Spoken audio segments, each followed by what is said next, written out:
The White House is celebrating lower prices, maybe not on diamonds, this holiday, but Thanksgiving dinner is still costing Americans 25% more than it did before the pandemic, 25% more.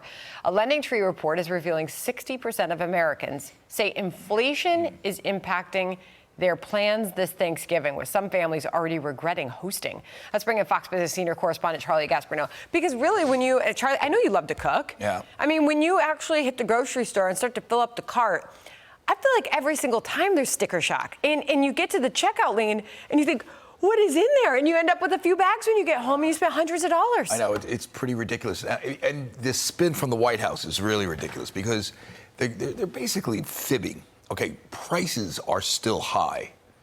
The rate of inflation is going down. And the scary part of this economy is that while prices are still high and the rate of inflation is going down, that means the prices are just going up more marginally, right? Your wages aren't keeping track with that. If you look at wage rates, they've kind of stalled out. So that's... Although Robert Wolf just pointed out that wages are outpacing inflation so far this year. However, real wage growth is still negative, down 3%, since this president took office. So this year?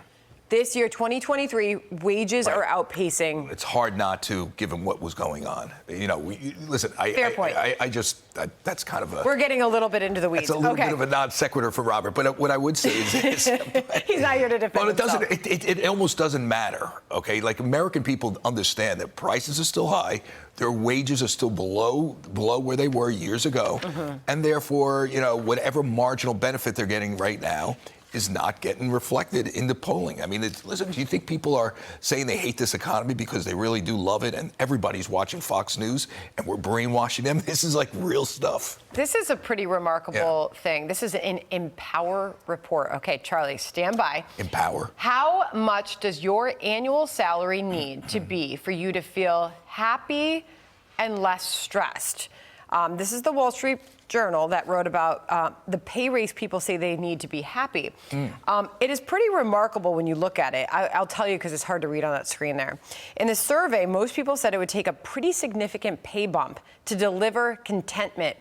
The respondents, who had a median salary of $65,000 a year, said a median $95,000 would make them happy and less stressed. The highest earners, with a median income of $250,000, gave a median response of $350,000. So if you're even making $250,000 a year, you're still saying you need another $100,000 to be happy. And it depends on where you live. If you make $250,000 a year and you have a family of 5 on Long Island, you really think you're living large? You're not. You're actually getting crushed by taxes, inflation, the high cost of living in the Northeast. So it really does depend on where you live. If you live in one of these big blue states that Robert Wolf loves so much. Oh, come on. You're getting crushed. Oh, yeah, but I can't take when someone sits there and talks about inflation like, oh, you should be feeling better. He was not defending the president's policies, let me tell you. I mean, wages are up. He says glass half full.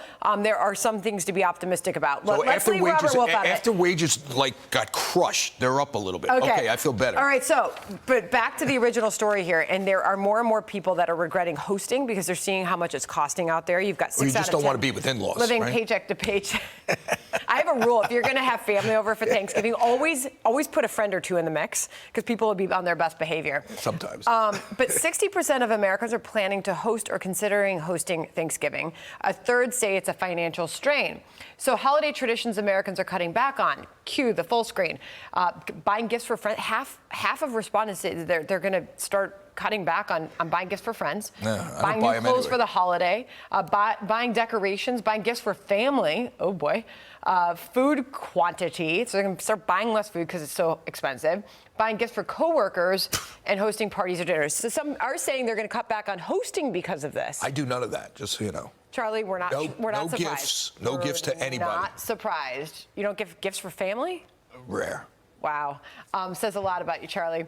I don't want anything either. But what does this tell you? What's your takeaway on the economy? 5 seconds. Inflation is still killing this country, despite what Robert Wolf said. Yeah, and that's why I think the White House is reportedly changing or tweaking their messaging. On Bidenomics. They've doubled down on Bidenomics, and it's just not working in a moment where people are not feeling it. Charlie, thank you so much. Hey, Sean Hannity here. Hey, click here to subscribe to Fox News YouTube page and catch our hottest interviews and most compelling analysis. You will not get it anywhere else.